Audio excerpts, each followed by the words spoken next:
Bonjour à tous. Eh bien, je suis avec vous aujourd'hui pour vous proposer donc une expérience.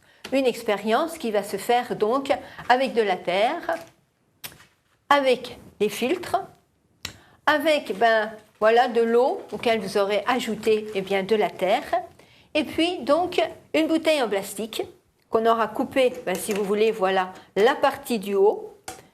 On aura fait donc un trou au milieu et que l'on posera à l'envers. Pourquoi cette expérience? Tout cela a pour but de faire réfléchir les enfants, les jeunes, les faire réfléchir par rapport aux questions que vous allez leur poser, par rapport à l'expérience que vous allez faire devant eux, selon l'âge, ou avec eux, voilà, parce que les ados, ils aiment bien, et donc on leur explique ce qu'on attend d'eux. Chaque enfant peut le faire, vous voyez, le matériel est simple et ne coûte pas cher. Et en même temps, donc, les faire réfléchir, ne pas donner la réponse. Et peut-être que même eux, ils trouveront des choses auxquelles vous n'avez pas pensé. Et c'est comme ça qu'on peut s'enrichir les uns et les autres. Alors, d'abord, comment faire cette expérience? Transformation de l'eau. Donc, on met comme ceci. On met à peu près 1 ou 2 filtres ensemble.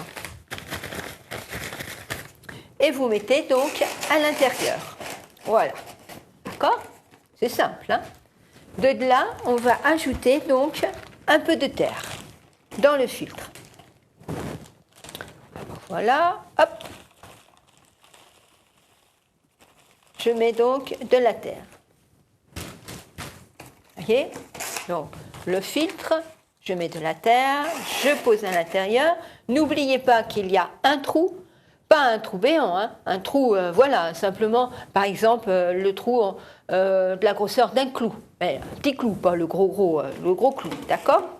Voilà, que ça fasse comme un goutte à goutte, si vous voulez. À partir de là, vous allez donc verser l'eau, auquel vous aurez aussi, voilà, c'est de l'eau sale, hein, voilà, de l'eau sale. S'il a plu, vous pouvez aussi mettre l'eau qui a un peu croupie, si vous voulez, et puis donc, vous allez verser dedans. D'accord? Alors, on verse l'eau.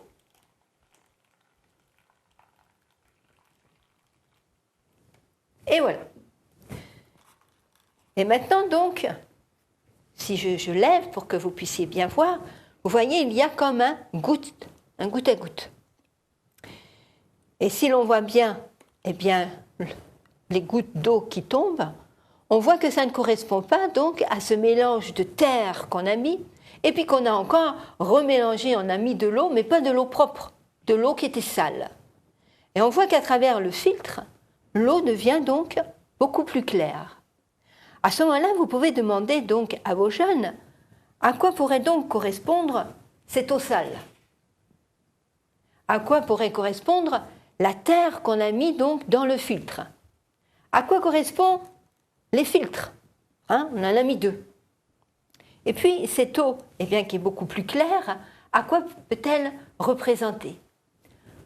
En cela, écoutez les réponses, peut-être qu'il y aura un silence, une recherche. Dites par rapport à eux-mêmes, qu'est-ce que ça peut représenter par rapport à eux-mêmes? Ensuite, demandez-leur spirituellement, qu'est-ce que cela peut représenter? Dans la parole de Dieu, vous avez un nombre innombrable de versets qui dit que le Seigneur, par son esprit, nous transforme. Pourquoi est-ce que le Seigneur doit nous transformer? Au fond de nous-mêmes, nous pouvons avoir le désir de faire de très bonnes choses, comme de très mauvaises choses. Alors, quelle est la nuance, le pourquoi, le comment? Pourquoi a-t-on besoin d'être transformé? Voyez, par exemple, l'eau sale peut représenter peut-être toutes les mauvaises actions que j'ai faites dans ma vie, juste à temps voilà, que je prends conscience que ce que j'ai fait, à un camarade, un ami, à quelqu'un, ou même par rapport à moi-même. Voilà, je fume, je bois, je me drogue, voilà, je suis en colère contre moi-même, je ne m'aime pas, alors que je suis une créature de Dieu. Je devrais me réjouir et comprendre pourquoi est-ce que je ne m'aime pas. Si je fais mal aux autres, voilà, non, là, j'ai rencontré le Seigneur, non, je veux devenir meilleur. Les 2 filtres peuvent représenter le Christ, peuvent représenter Dieu, peuvent représenter le Saint-Esprit, parce qu'ils veulent me transformer. Ça peut être Dieu et Jésus. La terre qu'il y a à l'intérieur qui a été rajoutée, parce que ma nature, elle est pécheresse. voilà, c'est vrai qu'en moi je peux faire du bien, mais peut-être que je pourrais encore mieux agir. Et bien voilà, si je me laissais transformer entièrement, voilà, faire des choses sans arrière-pensée, voilà, sans. Et puis cette eau qui coule, vous voyez, là il y a une partie qui a coulé. Si on regarde bien, on voit qu'elle n'est pas si claire que ça. Il y a encore un petit peu, eh bien, bon, c'est pas net, c'est encore un peu flou. Eh bien, pourquoi ? Parce que chaque jour, ben voilà, je ne vais pas être transformée comme ça en un clin d'œil, parce que soudainement, voilà, Seigneur, je veux être quelqu'un de meilleur, je veux être quelqu'un de mieux. Non, ma transformation avec le Seigneur, et le Seigneur, il est un grand pédagogue, il va agir au fur et à mesure. Je suis radin, eh bien le Seigneur va m'apprendre à être plus généreux. J'ai du mal à sourire, j'ai du mal à partager avec les autres, eh bien le Seigneur va m'apprendre à mieux communiquer.